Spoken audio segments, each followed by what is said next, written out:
Hi everyone, welcome to my YouTube channel. तो आज के इस क्लास में हम देखेंगे न्यूट्रिएंट्स के बारे में।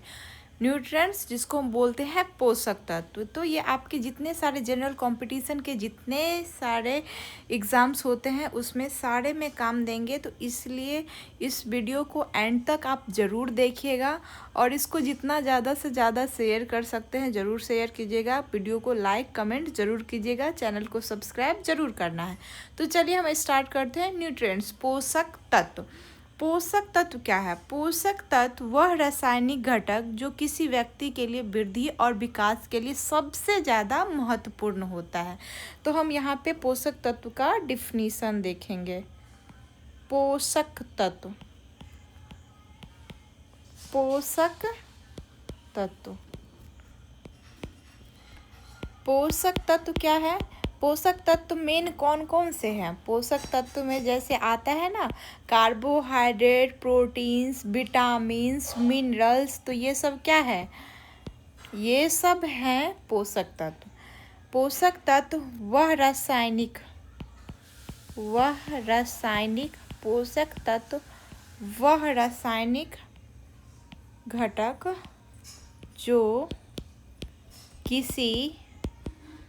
जो किसी व्यक्ति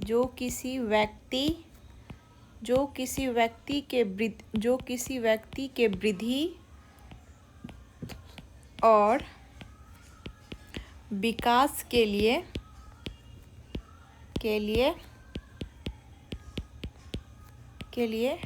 महत्वपूर्ण है। क्या है? महत्वपूर्ण है। पोषक तत्व या न्यूट्रिएंट्स। अब हम देखेंगे न्यूट्रिएंट्स या पोषक तत्व। न्यूट्रिएंट्स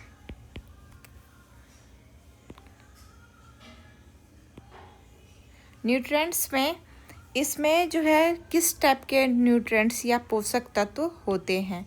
तो पोषक तत्व एक होता है मैक्रो न्यूट्रिएंट्स, जिसको हम बोलेंगे मैक्रो मतलब बड़ा होता है और माइक्रो मतलब छोटा होता है।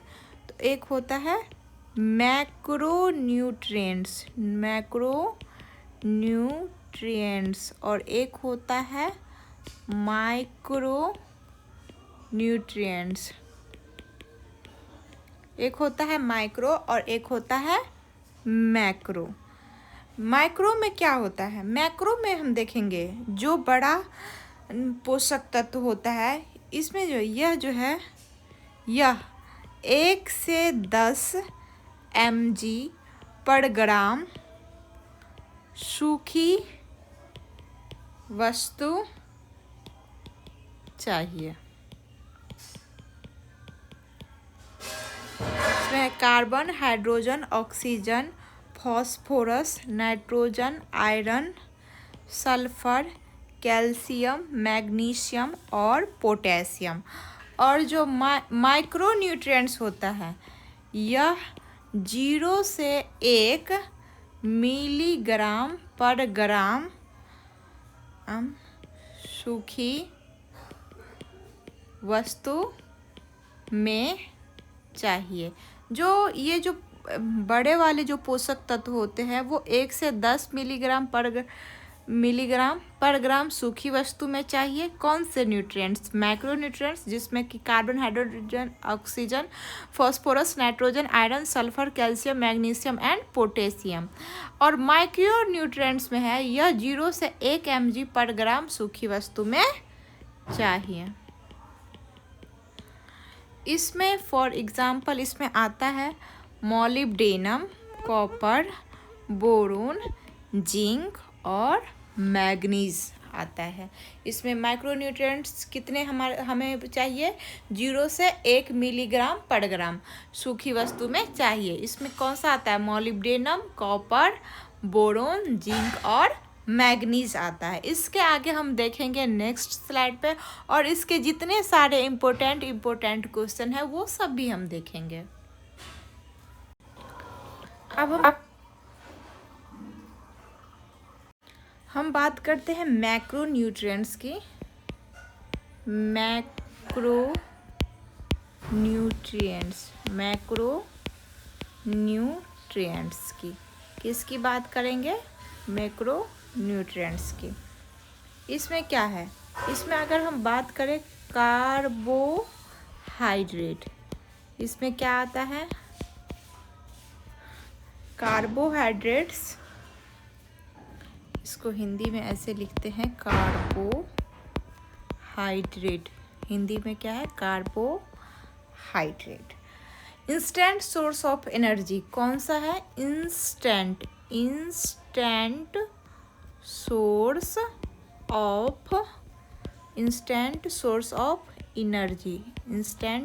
Of energy.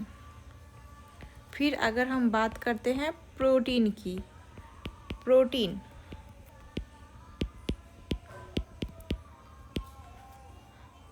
प्रोटीन जो है ये किसके लिए आवश्यकता है? हमारे शरीर में नए कोशिका को बनाने और ख़त्म करने के लिए किसकी ज़रूरत पड़ती है? प्रोटीन की। हमारे शरीर में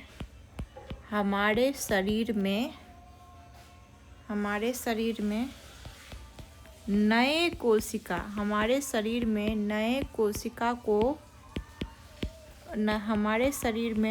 कोशिका को बनाने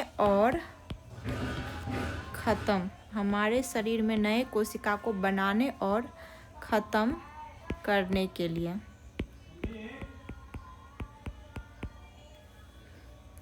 और अगर हम फैट की बात करें, ये सब आते हैं कार्बोहाइड्रेट, प्रोटीन, फैट, ये सब आता है मैक्रोन्यूट्रिएंट्स, मतलब बड़े जो पोषक तत्व होते हैं उसमें आते हैं। तो इससे क्या होता है? यह जलकर सर्वाधिक ऊर्जा देता है। इट गिव्स मैक्सिमम एनर्जी और बर्निंग। यह जलकर क्या करता है? यह जलकर सर्वाधिक ऊर्जा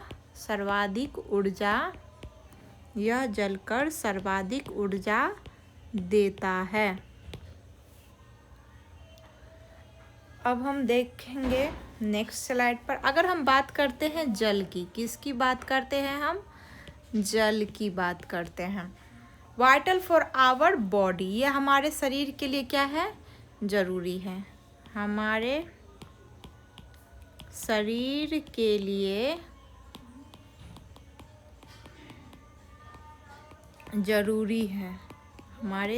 के लिए जरूरी है। अब हम देखेंगे कुछ क्वेश्चन। हमने तो मैक्रोन्यूट्रिएंट्स देखा, जिसमें कार्बोहाइड्रेट, प्रोटीन्स, फैट, ये सारे इसके क्या क्या फंक्शन है ये हमने सारे कुछ देख लिए। इंस्टेंट सोर्स ऑफ एनर्जी, इसको बोलते हैं ऊर्जा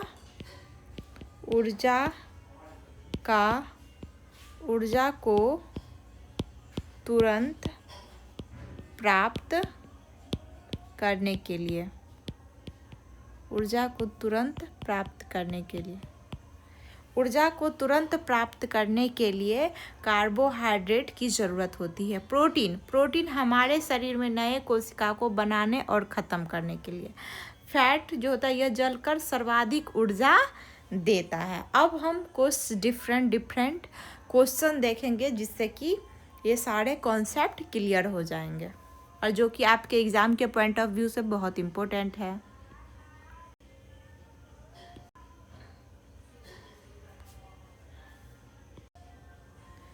तो हम क्वेश्चन कर लेते हैं। चेंज करती हूँ मैं कलर को। क्वेश्चन नंबर 1 देखेंगे। इनमें से किसे माइक्रोन्यूट्रिएंट्स माना जाता है? इनमें से किसे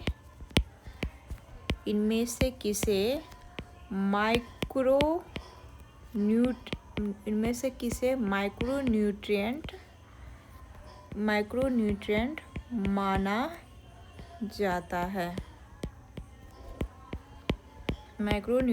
माना जाता है? तो इस ऑप्शन देते हैं। पहला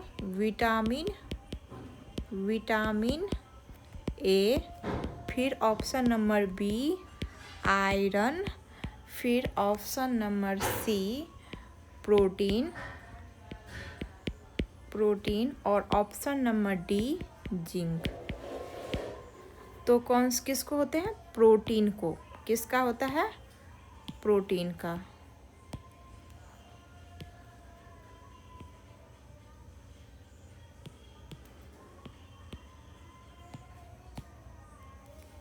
किसका होता है? प्रोटीन का। अब हम ऑप्शन नंबर दूसरा देखेंगे। अब दूसरा क्वेश्चन देखेंगे।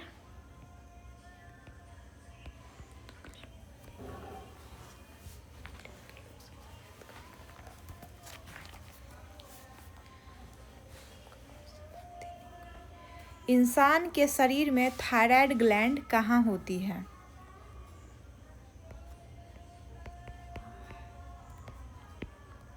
इंसान के शरीर में थायराइड ग्लैंड, इंसान के शरीर में थायराइड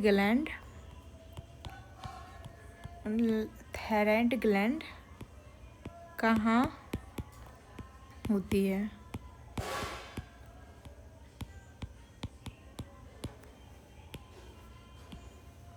इंसान के शरीर में थायराइड ग्लैंड जो होता है वो गर्दन में होता है। कहाँ पे होता है? गर्दन में, एडम्स एप्पल के नीचे। कहाँ पे? एडम्स एप्पल के नीचे।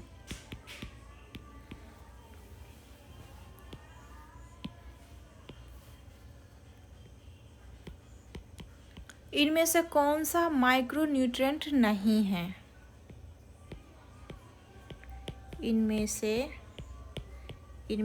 कौन सा माइक्रोन्यूट्रिएंट इनमें से कौन सा माइक्रोन्यूट्रिएंट नहीं है? तो माइक्रोन्यूट्रिएंट जो है, पहले ऑप्शन देखेंगे आयरन, दूसरा देखेंगे आयोडीन, और सी कैल्शियम, और डी विटामिन सी।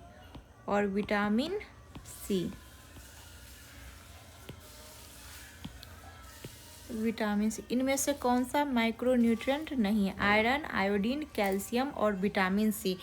तो इनमें से जो माइक्रोन्यूट्रिएंट नहीं है वो है कैल्शियम। कौन सा है? कैल्शियम।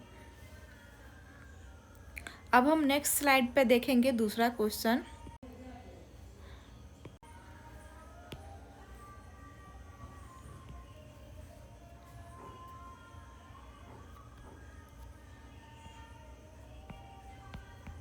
थायराइड हार्मोन के बनने के लिए कौन सा तत्व जरूरी है? थायराइड हार्मोन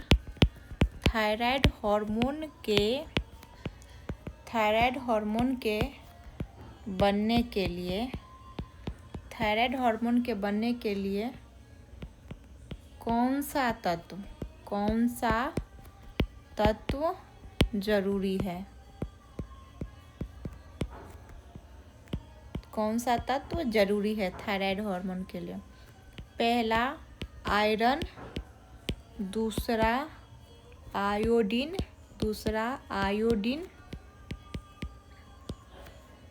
और सी कैल्शियम, और डी पोटेशियम।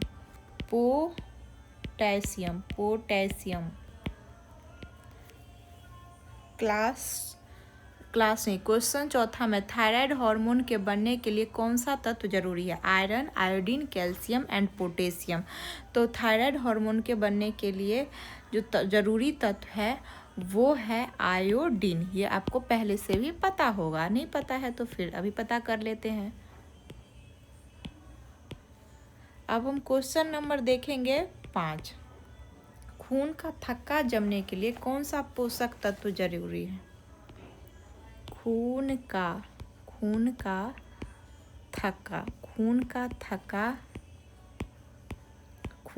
थक्का जमने के लिए खून का थक्का जमने के लिए कौन सा पोषक तत्व जरूरी है?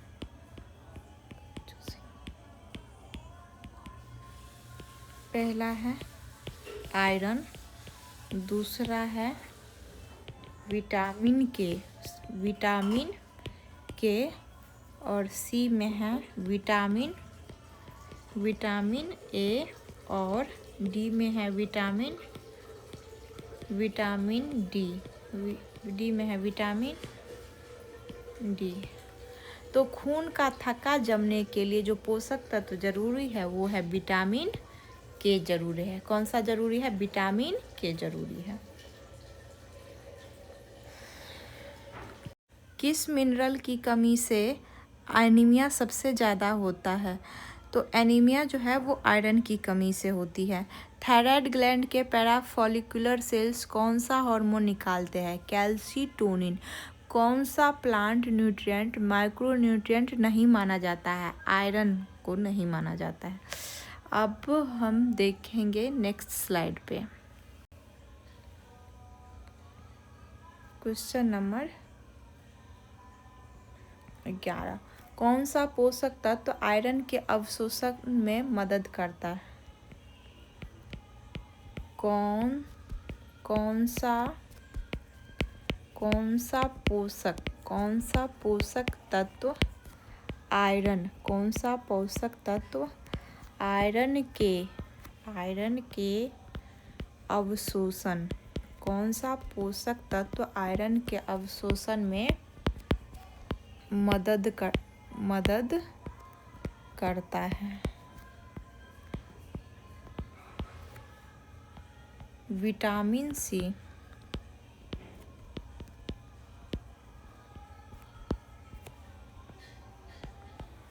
इनमें से कौन सा हाइपोथायरॉयडिज्म का आम लक्षण है?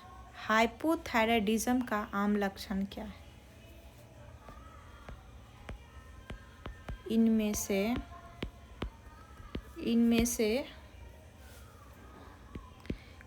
से कौन सा हाइपोथायरॉयडिज्म का आम लक्षण है?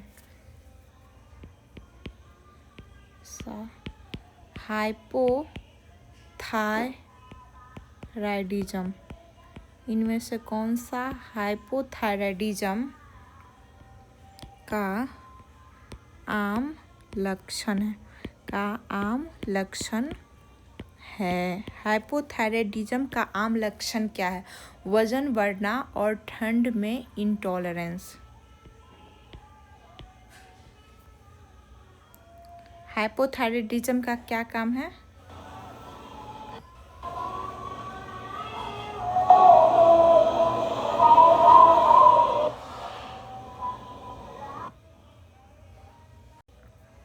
इनमें से हाइपोथायराइडिज्म का क्या है? वजन बढ़ना और ठंड में इंटॉलरेंस। वजन बढ़ना और ठंड में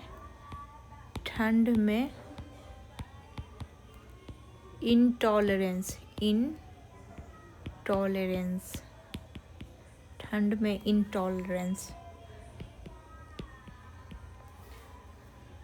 इनमें से कौन सा फैट सॉल्यूबल विटामिन है? इनमें से कौन सा फैट सॉल्यूबल है? इनमें से कौन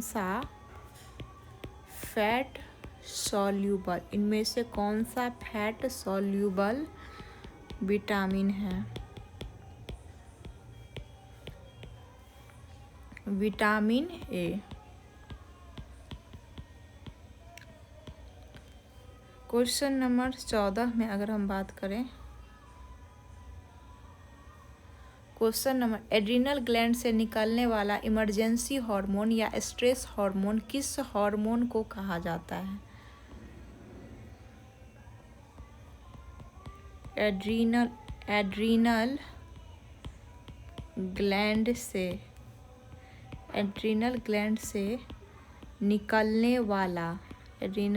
से निकलने वाला emergency hormone, emergency hormone, emergency hormone या स्ट्रेस हार्मोन, इमरजेंसी या स्ट्रेस हार्मोन, इमरजेंसी या स्ट्रेस हार्मोन किस हार्मोन को कहा जाता है? तो वो कहा जाता है एड्रेनलिन को एड्रेनलिन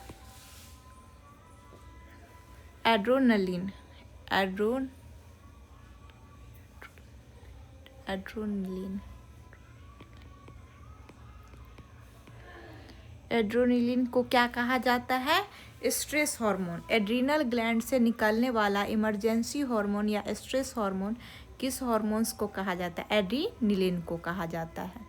कौन सा पोषक तत्व आयरन के अवशोषण में मदद करता है? Vitamin C. इनमें से कौन सा हाइपोथायराइडिज्म का आम लक्षण है?